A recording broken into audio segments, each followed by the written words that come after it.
Sup readers, worst manhwa to anime adaptation. That's what we're going to be talking about in this video. I have gathered all the manhwa that has an anime adaptation and we're going to rank them based on how bad I think their anime is going to be. Starting off with World After the Fall. Man, this dude loves spears, man. He loves thrusting that to Narnia. You know how in SAO there's a guy that says the bone is my sword, man. In this manhwa, the spear is his sword. I hope that's a funny one, but the MC is a guy that has a ability to be very OP with spears, and it's a very unique world where he's fighting a lot of different creatures and a lot of interdimensional challenges with him being trapped in like a prison pocket realm or something. But anyway, this manhwa has a great art and it's somewhat related to ORV, so I think it being connected and related to ORV in some way or another would make it gain some attraction. A lot of people would check this out just because they know the author also made ORV and there is some relation between this manhwa and ORV in some way that I don't know. But anyway, I think the anime's first episode will do well and following episodes will do pretty well. Beginning is very unique and I was very hooked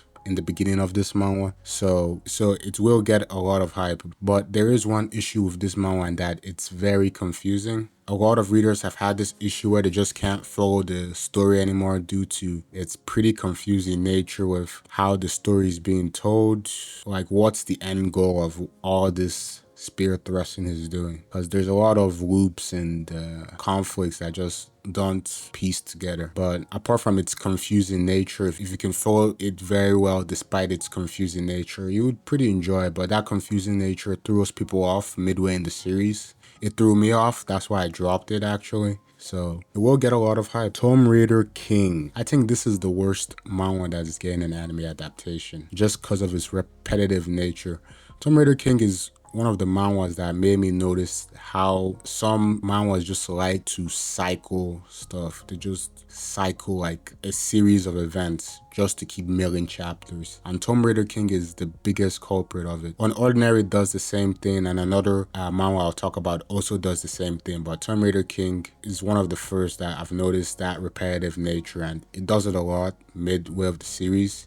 But it does have a strong start and a very interesting plot with the tombs and the MC trying to figure out how to save the world from all the evil tombs and stuff. But it does get extremely repetitive, and that threw me off. I think I read 150 chapters before I dropped it due to how boring it was with how repetitive it was. So I do think it would have a strong 12 episode anime opening. The 12 episodes will be really good, but maybe second season there'll be pretty massive fall off due to just how repetitive it is, unless they remove a lot of stuff from the manhwa to prevent people from getting bored of how repetitive it is. But yeah, I do believe the fall off will be massive. Eleceed. Eleceed is a cool manhwa that really reminds me of My Hero. There is a master-student relationship like in My Hero. In Eleceed, the boy is slowly getting stronger, slowly learning how his powers work and getting faster. And his master is making sure he's alright, protecting him while in his weakened state. And yeah, it just shares a lot of similarities of My Hero. So I do think it will have a pretty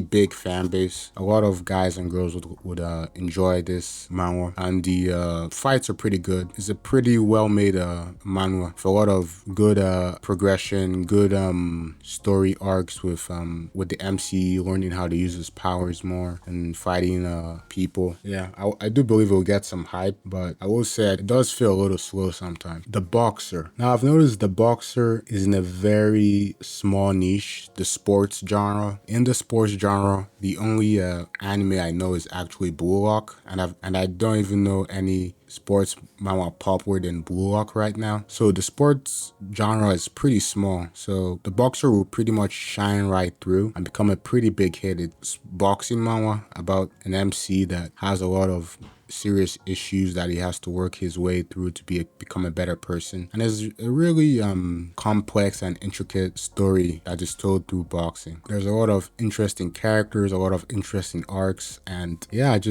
do believe this one could be the next solo leveling. Latina Saga. Latina Saga is the manhwa I believe has the most aura, man. Hanbin has that aura throughout this series as one of the baddest swordsmen in his world. He has a broken compass that prevents him from leveling up, but after training brutally for a lot of years, he buffed up and can now fight a lot of people. Although he's pretty overpowered at the beginning, honestly, they still made the story work pretty well and gave him pretty difficult challenges. He can't solo everyone, even though he started off pretty strong, which I find pretty good. And this series is also jam-packed with a lot of fighting moments and good action. I think it's coming to an end, which I will miss, but this is a really good series. Mercenary Enrollment is another manhwa that pissed me off due to its repetitive nature, just like Tomb Raider King. It's a pretty classic high school manhwa, but the difference in this one is the MC is an assassin. He became an assassin when he was very young and managed to escape the assassin org,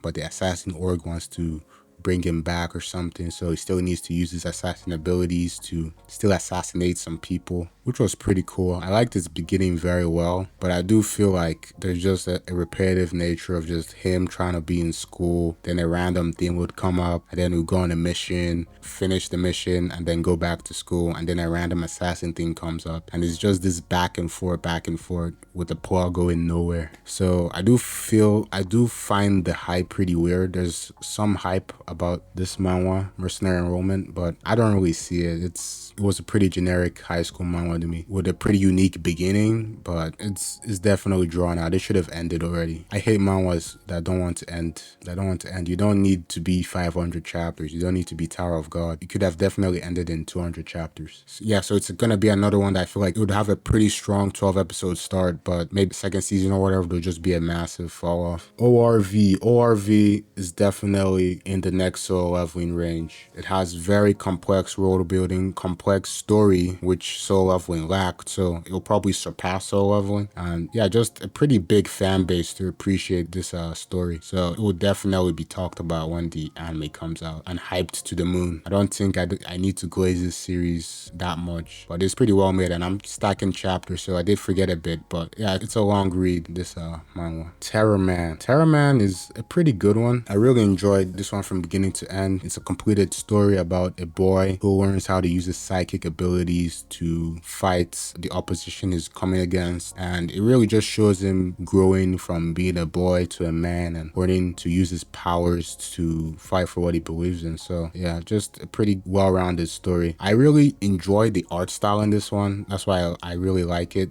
compared to the rest on this list. The art style is pretty unique with the blue highlights it does. So I do hope they can replicate that in the anime, which will make it shine a bit more. So I'll put it on the top of Get Some Hype because I do think it deserves it. It's bordering next solo leveling and Get Some Hype, but I'm not sure if the studio will deliver on its pretty interesting art style.